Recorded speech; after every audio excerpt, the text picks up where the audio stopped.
Joining us now, Michelle Schneider, marketgauge.com's chief strategist. Michelle, it's great to have you on this morning. Talk to me about what you are foreseeing when it comes to how much more room to run the market has without a clear key catalyst in sight. Well, certainly the milestone of 6,000 is something that everybody's excited about. And we can see that the SPYs and the Qs are really close to their all-time highs. So that's when I like to watch what I call the inside sectors, actually a phrase coined by Stanley Druckenmiller. And that would be the retail, the transportation, and the small caps. And they have a lot of catching up to do. Currently, if we're looking at IWM, the high was 224. It's trading around 214. Not so bad. Transportation, though, really lagging behind that. And interestingly enough, although retail has been leading lately in those inside sectors, it's still almost 30% away from its all-time high that was made in 2021. So there's a couple of things to be aware of, and that is it's great to see the growth stocks go, and we've seen this over and over and over again.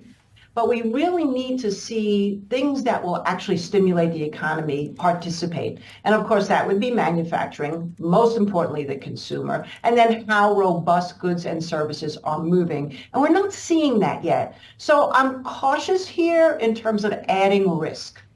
You know, one of my favorite technicals to track is a very simple one, and it's just the moving averages here, especially trying to get a gauge of the 200-day moving averages versus the 50-day moving averages that we're seeing. And as of right now, on the 200-day, this market is relatively split in terms of the companies that are trading above or below. It's almost 50-50, but the 50-day moving average a little bit more weighted to trading above that. I wonder from a technical analysis perspective, what your key technical indicator is that you're watching right now to really get a gauge of where spirits are transpiring and sentiment within the market. Well, first of all, I love moving averages and I love the 50 and the 200. So let's just broaden out that time frame a bit and go to the weekly moving averages. And that's really where I think is most interesting right now. So for example, semiconductors, they're back over their 50-week moving average. And the 50 is above the 200, which is also important. You want that positioning to show more of a bullish edge, and it is. The same thing with retail. It got over its 50-week. That's really encouraging. So I'm certainly not trying to be negative. I'm just trying to look out. And then if you look at the small caps, they're below the 50-week. If you look at transportation, it's below the 50-week. And regional banks are sitting right on it. And I like to look at the regionals as opposed to the actual big banks, and I know you mentioned the financials in the beginning. So, and biotech, by the way, is just under everything. So that has a lot to do to prove that it can come back. That's what I'm looking at, because from a weekly standpoint, we need to get those things back into these bullish weekly phases, and we're halfway there. Let's talk about the tech sector within that context as well, because if you look at the 6-month price chart for all members of the Mag 7, the only one trading below its 50-day moving average is Apple. How does that frame how you're thinking about those Mag 7 stocks right now? Well, interesting about Apple, because remember, Apple used to be the thing that led the market, right? So if Apple was up, everybody felt very bullish, and now, of course, it's fallen out of bed for its own reasons. In terms of the rest of the Mag 7, yeah, I mean, it was such a gift back in April after we saw that big washout and things started to come back.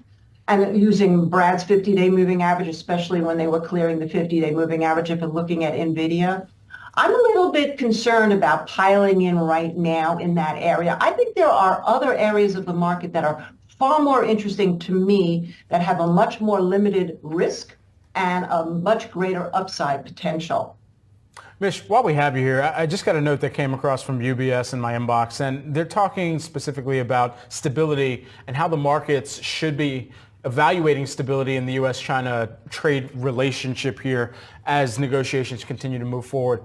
What most notably would be the needle mover for you to really get a sense of how much the volatility that the markets have had to endure tied to this relationship is in the rearview mirror, and that there's just more of a prospect for stability that some of the larger institutions trading are looking at right now?